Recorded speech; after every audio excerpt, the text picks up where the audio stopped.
கர்த்தருடைய நாமத்திற்கு மகிமை உண்டாவதாக. உங்களுக்கான தேவ வார்த்தை.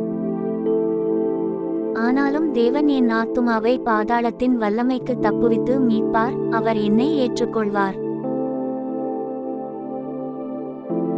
ஜெபம். கர்த்தாவே, உம் கருணையால் என் ஆத்துமா எந்த அச்சத்திலும் எந்த அன்பற்ற சூழலிலும் இருந்து பாதுகாக்கப்படுகிறதென நம்புகிறேன்.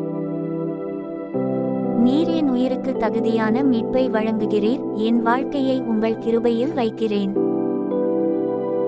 என் மனமும் என் ஆத்துமாவும் உம் கைகளில் அமைதியாகவும் பாதுகாப்பாகவும் இருக்கட்டும். உம் வேலையில் நம்பிக்கை வைத்து உங்கள் ஆசீர்வாதத்தையும் கருணையையும் நாடி உயிரோடு மகிழ்ச்சியுடன் வாழச் செய்யும். இயேசுவின் நாமத்தில் ஜெபிக்கிறோம் எங்கள் நல்ல பிதாவே. ஆமென்.